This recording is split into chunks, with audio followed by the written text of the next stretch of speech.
It's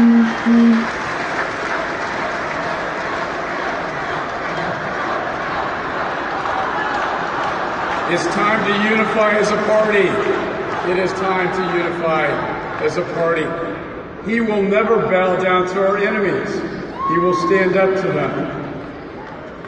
And Donald will never allow terrorists to gain ground against America. He will shake the ground they walk on.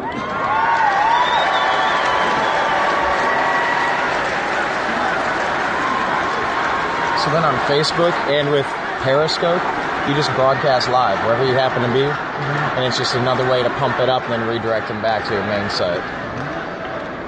My father was a bombardier in World War II and participated in the D-Day invasion against the Nazis.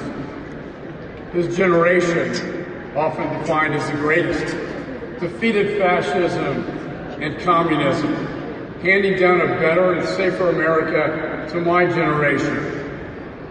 Now, we are in a struggle against the forces of radical Islam and terror, which must be defeated for our children and our grandchildren.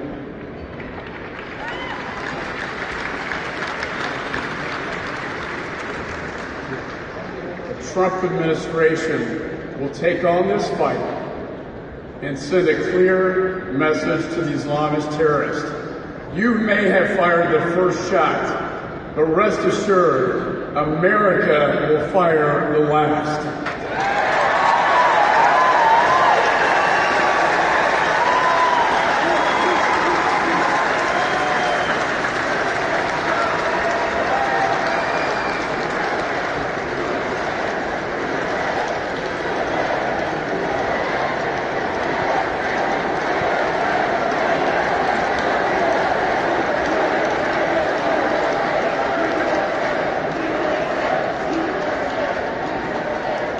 Thank you.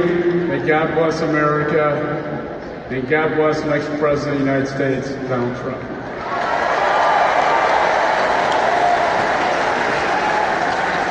Please welcome Milwaukee County Sheriff David A. Clarke Jr.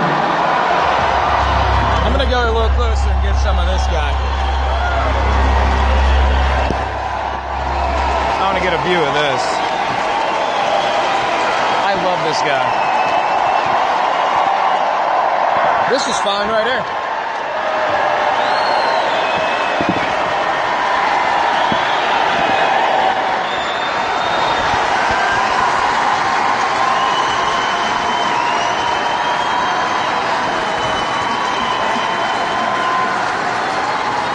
Thank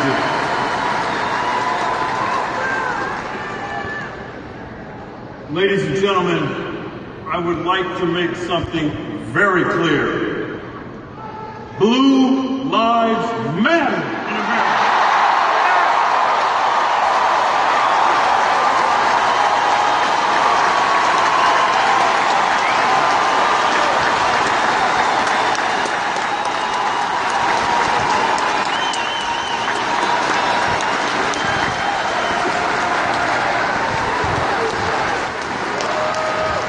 I stand before you tonight with a heavy heart as the law enforcement community prepares to bury three of Baton Rouge, Louisiana's finest. But there is some good news out of Baltimore, Maryland, as Lieutenant Brian Rice was acquitted on all charges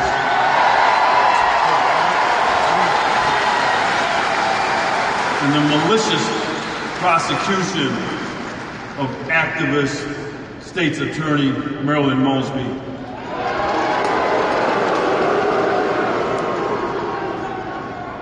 Now I want to talk to you about something important. Indeed, a concept that 5 law enforcement officers were murdered and 9 more were wounded for earlier this month, and for which 3 more were murdered 2 days ago in Baton Rouge, Louisiana. And that is the importance of making America safe again.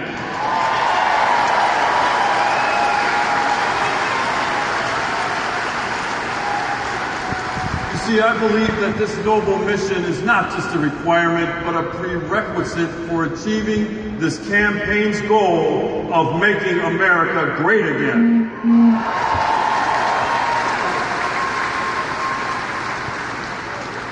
We simply cannot be great if we do not feel safe in our homes, on our streets, and in our schools. I see this every day at street level, where many Americans increasingly have an uneasiness about the ability of their families to live safely in these troubling times. This transcends race, religion, ethnicity, gender, age, and lifestyle.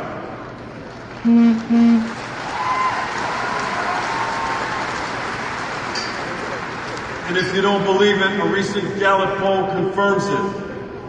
And more than half of all Americans now worry a great deal about crime and violence, up consistently and dramatically from just a few years ago. And for African Americans, that number is 70%. Sadly, for a growing number of communities, the sense of safety that many of us once took for granted has been shattered. Americans don't always feel safe, no matter if they're working in a big city, living in a suburb, or rural areas all around this great country. I often tell residents of Milwaukee and the city and towns that I visit that safety is a shared endeavor. It starts with the willing acceptance of people to play by society's rules. A code, if you will, where we collectively agree upon that ensures stability, fairness, and respect. It is built on a foundation of trust in each other and in the people who administer and enforce society's rules, which at its foundation is the rule of law.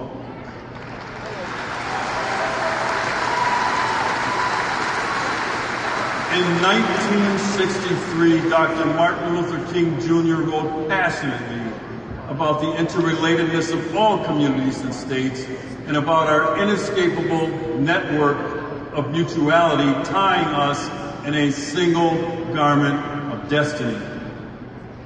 He spoke of the basic morality of the rule of law, provided that it is applied equally to both the wealthy and the impoverished, both men and women, and yes, the majority and the minority.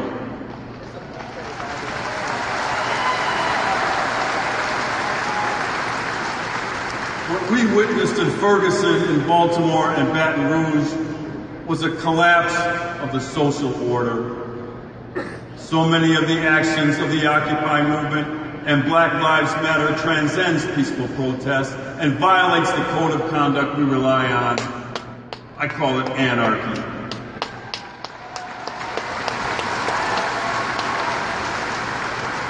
You see, American law enforcement officers understand that race is and has been a heated issue in our country. Most appreciate the vital need for thoroughness and transparency and pursuit of the greater good in their actions and in their investigations. These are truths that are self-evident to me and which I practice, and they are the truths that Donald Trump understands and supports.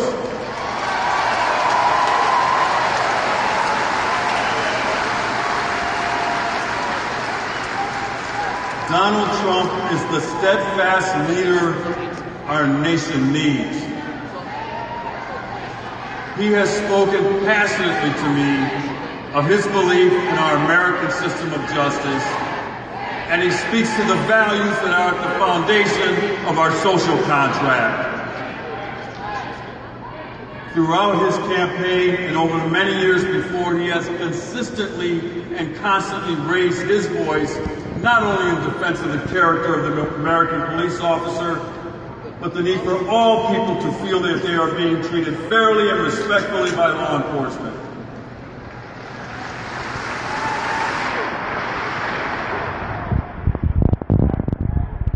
You see, Donald Trump understands that what can make our nation safe again is a recommitment to a system of justice in which no government official, not even those who have fought their way to the marble and granite halls of Washington, no private citizen, no elected official, even Hillary Clinton, and no group of people, despite the fervor with which they press forward their grievances, can claim privilege above the law. It cannot happen in the United States.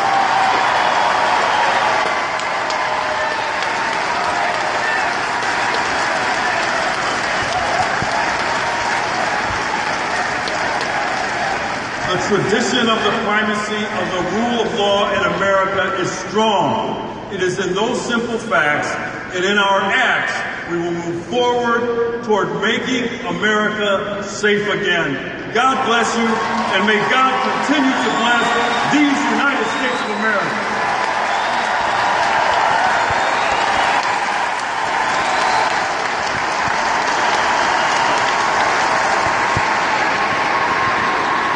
Please welcome United States Representative Sean Duffy of Wisconsin. Instant feedback on that? Larry Elder here, Brian Engelman. What are your thoughts on Sheriff Clarke? Well, he gave a very passionate speech. He's become a star because of many appearances on Fox News, and I've appeared with him before on other things. What he's pointing out is this whole Black Lives Matter movement not only is bogus, but it's been fomented by Barack Obama. He has every opportunity he's had a chance to tamp things down, has done the opposite. From saying that the Cambridge police acted stupidly, to if I had a son he would have looked like Trayvon, to invoking Michael Brown during a speech before the United Nations. Obama has fanned the flames of racial division in this country, and that's why Sheriff Clarke was here. I thought he did a very effective job. Yeah, he did a great job, and the crowd How come my head looks so gigantic in this thing? I was thinking the same about mine. I look like Charlie Brown at a beach. On Saturday mornings. Oh, there we go. My head now fits my neck. In the basement. All right, well, we're going to do a chat a little bit later. Larry's broadcasting. You're going to be on Hannity tonight, right? If they ask, yeah. You're on deck. You're in the bullpen. I'm in the bullpen. Okay, well, we'll talk a little bit more later, but Sheriff Clarke is awesome. Wait, what was that? Peace out. Yeah. Peace out. All right, take care, guys.